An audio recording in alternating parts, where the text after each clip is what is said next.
Welcome back to the channel, everyone. It's Dr. Sfar. If you don't know me, I'm a board-certified orthopedic clinical specialist in physical therapy. I'm also a Hollywood stuntman and a Brazilian Jiu-Jitsu black belt. And also, I happen to know a thing or two about Achilles tendon repairs, both from personal experience and from my expertise in physical therapy. So today I want to talk about one of the big things that we see when we're dealing with the recovery, which is improper walking, and what kind of shoes and footwear should we use when transitioning out of the boot.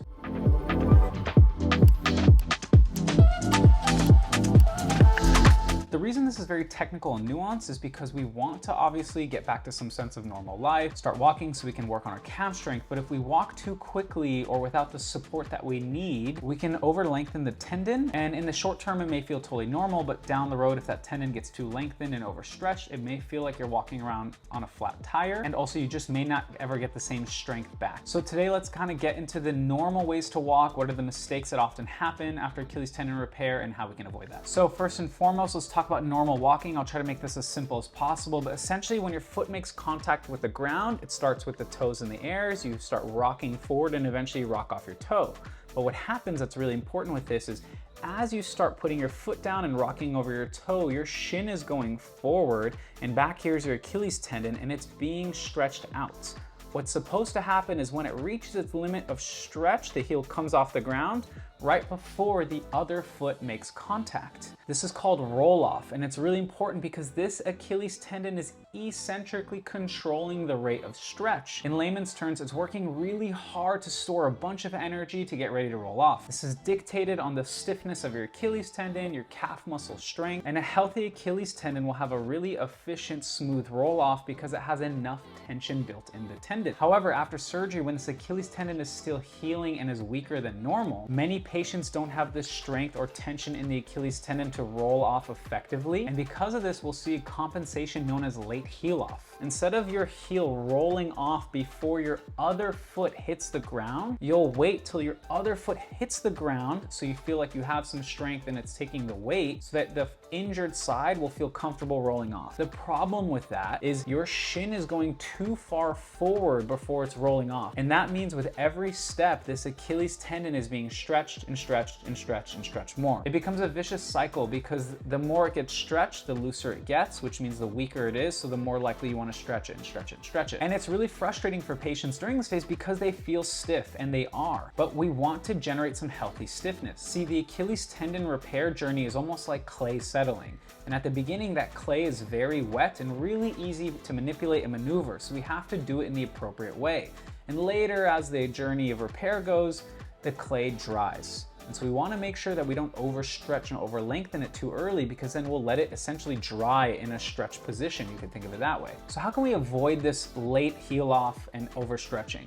First and foremost, we got to make sure we have enough strength and we're not getting into walking too early. Now, different surgeons have different protocols as to when they feel it's appropriate. Ultimately, there's a few variables. One, your surgeon protocol. Two, how you're healing, what your strength is, how your rehab's been going. One of the other things that we can do besides the rehab and waiting appropriately is using protective footwear. You probably were in a boot, whether it's the Vacoped or a controlled articulating motion boot with heel wedges in it, to make sure that as you're walking, you have some support under your heel so that you're hanging out in more plantar flexion, meaning your toes staying pointed. The whole point of this is to avoid tendon lengthening. But as we all are, we're eager to get out of the boot because it's much more easier to walk around. We have to be careful. One of the things we can do is put heel wedges inside of a shoe, or get a shoe that has a high heel to toe drop. Basically means it has a built-in wedge, or quite frankly, do both at the beginning. Nowadays, a lot of athletic shoes, when you go online, will say how much the heel to toe drop is. And in my research and giving advice to patients, I look for companies that have shoes with a high heel to toe drop. There are many different brands. I actually reached out to Kuru Footwear because they have a lot of shoes and asked if they'd be willing to donate 2 shoes so I could explain this concept, and they were very gracious to do so. So let me explain. Kuru was kind enough to offer 2 pairs of shoes for me to show because I wanted to show something you could have as like a house slipper and something for being on the street. I believe this is the Atom 2 and this is the Loft. The Atom 2 has a 10mm heel to toe drop and the Loft has an 11mm. I'll explain what that means in a second. A 10mm heel to toe drop means the heel is sitting 10mm higher than the toes.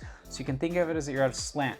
10 millimeters being 1 centimeter. What this does is almost function like our shoe is still in the boot, but obviously without being in the boot. And another thing we can do to make that heel drop more aggressive is adding heel wedges in the shoe. They sell rubber ones if for some reason you're gonna get your feet wet, like you're working in water or you're going in the pool, or they have foam ones, and I like these because you can cut them out and they're in 3, so you can even make them thinner and thinner. A lot of times I'll tell people when they're first getting out of the boot to put like 2 or 3 of these full things in, not the individual ones, like stack these in. So that way you're in a pretty aggressive toe point as you start walking. And you can see you can slip about 2 of these in there before your heel starts coming out.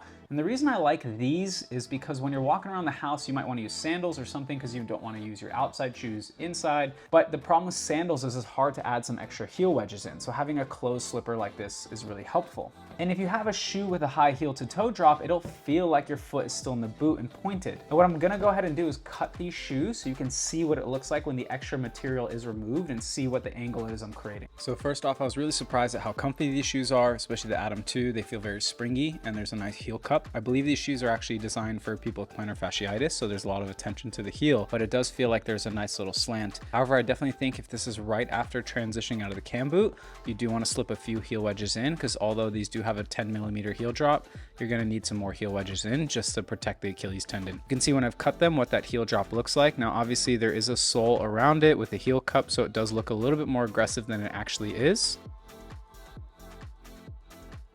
But as I add some heel wedges in, you can see my foot is resting in more plantar flexion, so that way it protects us when we're walking, so we're not stretching out our Achilles tendon too much. These just by themselves still may not be enough. However, I think these are wonderful shoes to consider when purchasing, because I do think that 10 millimeter heel drop does add to helping protect your Achilles tendon when you are getting out of the boot. Alternatively, something like dress shoes or cowboy boots or Chelsea boots, because that leather piece in the back will act like a heel wedge. Actually, back in the day, orthopedic surgeons were very famous for prescribing cowboy boots to their patients, and I think it's because of that giant piece of leather in the back that does raise the heel up. So that's another option you can do. In general, again, you should put heel wedges in your shoes, even if they do have this heel support like the dress shoe or the Kuru footwear. But as you slowly progress out of it, you can just rely on the shoe, or you could use less heel wedges when you have shoes like this compared to something that's more flat foot or minimalist footwear. So thank you, Kuru Footwear, for donating for this video. I'm not sponsored by them, but I do have my patients sometimes do these shoes because they do have a high heel to toe drop. I think they're originally designed for plantar fasciitis, but really that's really helpful for me in my Achilles tendon repair cases because yeah, we can basically have a safer transition to walking. And I know a lot of people will say, well, like, let me just go ahead and do it and challenge my tendon. But the problem is if we challenge the tendon too quickly, not only can we get that lengthening, but sometimes we get a little bit of tendonitis. And the problem with tendonitis is not just painful, but it can actually reduce some of the tension in the Achilles tendon and maybe even contribute to lengthening as well. So we want to make sure we do this in a very stepwise fashion. I know people are very excited to move quickly. They're excited to get out of the boot and into some shoes or barefoot, but we got to be safe. It's not worth rushing a few extra weeks for the sake of long-term damage. Now you can see when I've cut these open that the angle of it is decently aggressive, and obviously if you add more wedges, it makes it more and more aggressive so that it feels like you're in a boot or your toes are pointed. So some key takeaways here when you're coming out of the boot: 1, don't necessarily rush this process.